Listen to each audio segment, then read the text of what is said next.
Have you ever trusted someone so deeply you stopped questioning anything? I've always believed that the happiest moments in life aren't the big, loud firework moments. They're the quiet ones, the small, almost invisible ones, that stitch together the fabric of a life. For me, that perfect moment was always Saturday morning. The sun would spill through our bedroom window, painting golden stripes across the wooden floor. I'd wake up to the smell of coffee brewing and the sound of my husband, Mark, humming in the kitchen. He was always a terrible singer, completely off-key. But to me, it was the sweetest melody in the world. We lived in a small, blue house with a slightly crooked porch swing and a garden full of stubborn weeds that I was constantly fighting. It wasn't a mansion, but it was ours. It was the house we bought with trembling hands and hopeful hearts. Right after we got married, every scuff on the floor, every mismatched coffee mug in the cabinet told a story. Our story. Mark was a high school history teacher, a good one, the kind the kids actually liked. He had this way of making the past feel alive, of making dusty old dates and names feel important. He had kind eyes that crinkled at the corners when he smiled, and a laugh that could make my whole body feel warm.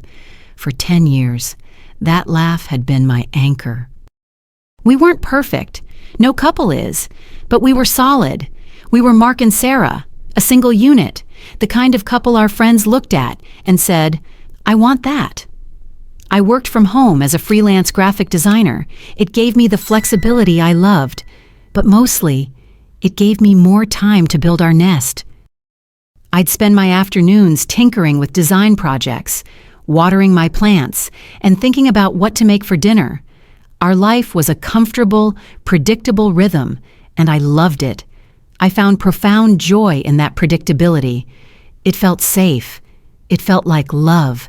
The inciting incident, the moment the first thread of that beautiful fabric began to unravel, happened on a Tuesday. It was a completely ordinary Tuesday.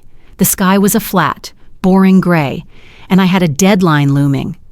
Mark had taken my car that morning because his was in the shop. He called around 3 p.m. to say he was on his way home and asked if I could run out and grab his briefcase from my car so he could get a head start on grading papers. I slipped on my sandals and walked out to the driveway. The car was still warm from the engine. I opened the passenger door, and the familiar scent of old coffee and Mark's cologne hit me. I leaned over to grab his worn leather briefcase from the passenger seat floor. As I pulled it out, my hand brushed against a shopping bag tucked underneath the seat, almost completely hidden. It was from a store I didn't recognize. Fleur de Nuit. The bag was glossy black, with delicate silver lettering. It was expensive looking. Curiosity, simple and innocent, got the better of me. I figured he'd bought me a surprise. Mark was thoughtful like that. Maybe a new scarf or some fancy lotion. I pulled the bag out. It was heavier than I expected. My heart did a little flutter of anticipation. Inside, nestled in layers of black tissue paper, was lingerie. But it wasn't just any lingerie. It was a matching set, a bra and panties made of deep crimson lace. So delicate, it looked like a spider's web. There was a silk robe, the color of midnight. It was stunning. It was also incredibly expensive. The price tag was still attached, and the number made my eyes water. But as I held the silky fabric in my hands, a cold, prickling sensation crawled up my spine. This wasn't for me. I'm a size 8, a medium, sometimes a large, depending on the brand. This set was tiny, a size 2, maybe a 4 at most. It wouldn't even fit over my thigh. I stood there, in my driveway, with the gray sky pressing down on me, holding a stranger's lingerie, Mark's car, Mark's secret. The quiet, comfortable rhythm of my life suddenly stopped. The only sound was the frantic, panicked thumping of my own heart. A question, sharp and terrifying, lodged itself in my throat, and I couldn't swallow it down. Who was this for? The first thing I did was lie. I shoved the bag back under the seat, grabbed his briefcase, and walked back into the house, my face arranged into a mask of perfect normalcy. When Mark walked in, humming that same off-key tune, I smiled and kissed him, the crimson lace burning a hole in my memory. He smiled back, his eyes crinkling at the corners, just like they always did. He seemed completely normal. Was I the one who was crazy? That night, I barely slept. My mind became a courtroom, and I was the prosecutor, the defense attorney, and the terrified defendant all at once. My internal struggle was a hurricane. It's a mistake. The hopeful part of me argued, maybe he bought it for his sister's birthday or a friend's bachelorette party. There's a logical explanation. But the other voice, the cold, cynical one I didn't recognize, whispered back. Logical. A secret, expensive set of lingerie in a size that's not yours. Don't be a fool. Sarah. Every time I closed my eyes, I saw that crimson lace. I started questioning everything. The late nights he'd blamed on parent-teacher conferences, the sudden interest he'd taken in going to the gym, the way he'd started guarding his phone, angling it away from me when he texted. These were the external obstacles, the little puzzle pieces that I'd ignored before, but now seemed to fit together into a monstrous picture. The next day, I started looking. I felt disgusting, like a spy in my own home, but I couldn't stop myself. I checked his phone when he was in the shower. My hands were shaking so hard, I could barely type in his passcode, which, sickeningly, was still our anniversary. There were texts from a name I didn't recognize, Jessica. The messages were vague, but frequent. Can't wait for Friday. Thinking of you. You made my day. Each text was a small stab to my heart. My self-doubt grew into a monster. Was I not enough anymore? 10 years of marriage. Had I become boring? Predictable? I started looking at myself in the mirror, really looking. I saw the fine lines around my eyes, the comfortable softness around my middle. I saw a size 8 woman who liked quiet Saturday mornings. I wasn't a size 2 woman who wore crimson lace. The comparison was a special kind of torture. The escalation was fast and brutal. A week later, I was cleaning out his wallet, looking for a receipt I needed for our taxes, and I found another one instead, a receipt from a fancy restaurant downtown, a place we only went for major anniversaries. It was dated from last month. On a night he told me he was at a mandatory school board meeting. The bill was for 2 people, 2 expensive entrees, a bottle of wine. It was a relentless cascade of heartbreak. Just when I thought I'd hit the bottom, the floor would give way again. Mark became more and more distant. Our comfortable silences were now filled with a heavy, unspoken tension. He'd come home late, smelling faintly of a perfume. That wasn't mine. He'd fall into bed exhausted, turning his back to me without a word. My attempts to talk, to ask him if everything was okay, were met with tired assurances, just stressed with work. Babe, it's nothing. It wasn't nothing. It was everything. The all-is-lost moment came on a Friday night. He told me he was going out for drinks with some fellow teachers to celebrate the end of the semester. My heart pounded in my chest. I remembered the text from Jessica. Can't wait for Friday. I did something I never thought I would do. I followed him. I stayed a few car lengths behind, my stomach churning with a mixture of dread and a desperate need to know the truth. He didn't go to the sports bar, where the teachers usually went. Instead, he drove downtown to the nice part of the city, the part with the boutique hotels and expensive restaurants. He parked his car and walked into a sleek, modern hotel with a fancy cocktail lounge on the ground floor. I parked across the street, my car a dark, anonymous shell. I felt like I couldn't breathe. I watched through the big glass windows as he walked up to the bar. A woman turned to greet him. She was tall, slender, with long, dark hair, a size 2. She smiled, and he smiled back, a genuine, happy smile that I hadn't seen directed at me in weeks. She leaned in and gave him a hug, and that's when I broke. Sitting in my car, in the dark, watching the man I had built my entire life with smile at another woman, I felt a kind of despair so deep it was silent.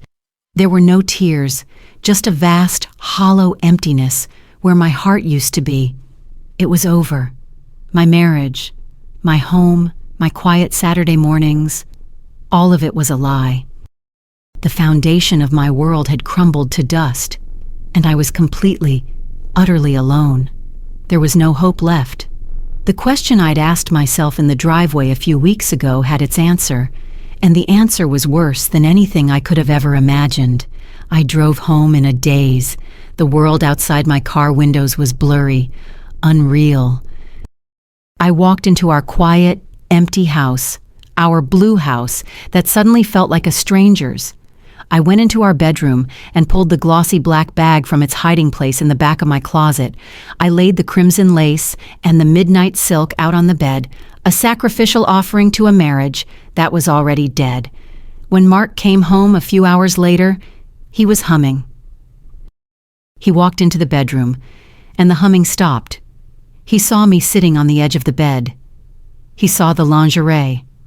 The color drained from his face. "Sarah," he started, his voice a choked whisper. "What is this?" My own voice was flat, devoid of all emotion. "I think you know what it is. Mark.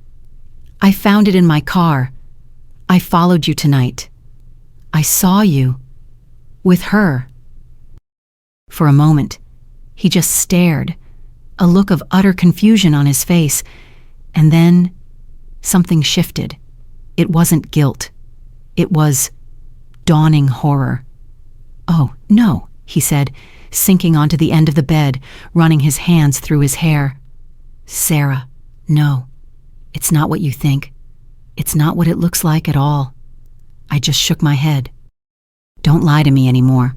Mark, I deserve better than that. Who is she?" He looked up at me, his kind eyes filled with a desperate sincerity. "Her name is Jessica. She's my sister." I froze. Mark's sister. I'd never met her. She lived on the West Coast, a bit of a free spirit who, according to Mark, never stayed in one place for long. We'd only ever talked on the phone a couple of times. "Your sister?" I asked, the words tasting like ash. "You were meeting your sister in a hotel lounge. And what about this?"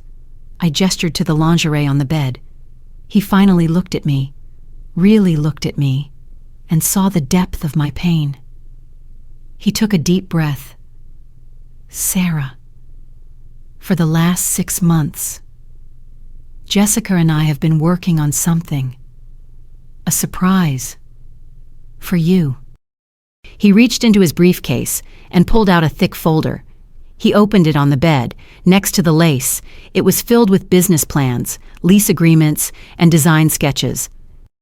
On the front was a logo I'd designed years ago, just for fun, for a dream I never thought would come true. It was a little boutique I'd always talked about opening, a high-end lingerie and loungewear shop. I'd even had a name for it, Fleur de Nuit. The breath left my body in a rush. I stared at the papers, at the familiar logo, at the name of the store on the shopping bag.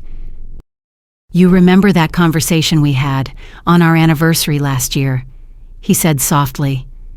"You said your one big regret was never being brave enough to start your own business. You said you'd love to have a little shop, a place to make other women feel beautiful and confident. I never forgot that." He explained everything. Jessica had experience in retail management. He had saved up for years, taking on extra tutoring jobs I never knew about. He'd been meeting with her, with suppliers, with real estate agents, the late nights, the secretive phone calls. It was all for this. The lingerie was samples. The woman I saw him with was his own sister, who had flown in to finalize the lease on a retail space downtown. The hotel was just a convenient place to meet. The central question that had been poisoning my mind for weeks, is he cheating on me, was finally answered. No, he wasn't cheating. He was building my dream. He was trying to give me the one thing I was too scared to build for myself. The resolution wasn't a fiery explosion. It was a quiet, gut-wrenching implosion of all my fears and suspicions. The truth didn't feel like a victory. It felt like a mirror, forcing me to look at the person I had become, the person who spied on her husband, who let insecurity and fear twist the kindest, most loving man I knew into a monster. Tears finally came, hot and shameful. I wasn't crying because he had cheated. I was crying because he hadn't. I was crying for my lack of faith, for the trust I had so easily thrown away. My transformation began in that moment. The old Sarah, the one who was content and secure in her predictable life, was gone. In her place was a woman who understood that real security doesn't come from predictability. It comes from trust. It comes from the courage to communicate, to be vulnerable, to ask the hard questions, instead of inventing your own terrifying answers. I looked at Mark, at the man who believed in my dreams more than I did, and I saw not a traitor, but a partner. My partner. The shame was still there, but underneath it, a new feeling was taking root. A profound, humbling, and overwhelming sense of love. I had nearly destroyed the most beautiful thing in my life, not because of what he did, but because of what I allowed myself to believe. My story isn't really about a bag of lingerie. It's about the stories we tell ourselves when we're scared. When we feel insecure or unworthy, we can become our own worst enemies. We build entire worlds out of our fears, creating villains out of the people who love us most. I built a world where my husband was a liar and a cheat. I furnished it with evidence. I twisted to fit my narrative, and I was prepared to burn our entire life down, based on that fiction. The emotional truth at the heart of my story is this: suspicion builds walls, but communication builds bridges. The reality you create in your own mind, fueled by fear and assumption, can be far more destructive than the actual truth. My purpose in sharing this with you, my why statement, is to urge you to choose communication before you let suspicion write the story for you. I want you to stop being an audience to your own fears and start being the author of your own truth. I went through weeks of silent torture. I allowed my fear to nearly shatter my marriage. The transformation I experienced wasn't about getting a new business. It was about tearing down the wall I had built around my own heart and learning to trust again. It was about realizing that the greatest strength in a relationship isn't knowing everything. It's having enough faith to ask, to listen, and to believe in the person you chose to love. So here is my call to action for you. Think about a relationship in your life with a partner, a parent, a friend, where a wall of unspoken suspicion exists. Think about the questions you're too scared to ask, the conversation you keep avoiding, because you're terrified of the answer. I'm asking you to be brave, braver than I was. Don't follow them. Don't check their phone. Don't piece together a story from receipts and vague text messages. Walk up to them, look them in the eye, and build a bridge. Ask the question, share your fear, have the hard conversation. It might be scary, and the truth might not always be what you want to hear. But the truth, whatever it is a foundation you can build on. Assumptions are quicksand. They will swallow you whole. Don't let your fear tell a story that isn't true. Pick up the phone or walk into the other room and start building your bridge today. You and your relationships deserve the truth. If my story resonated with you today, if you've ever felt that pit of suspicion or had a hard conversation you needed to have, I really want to hear from you. Share your thoughts in the comments below. Have you experienced something similar? What did you do? Let's build a community of courage and honest communication here. And if you found strength in my words, please give this video a like. It truly helps this message reach more people. Don't forget to subscribe to my channel so you don't miss out on more stories like this that aim to empower and connect us.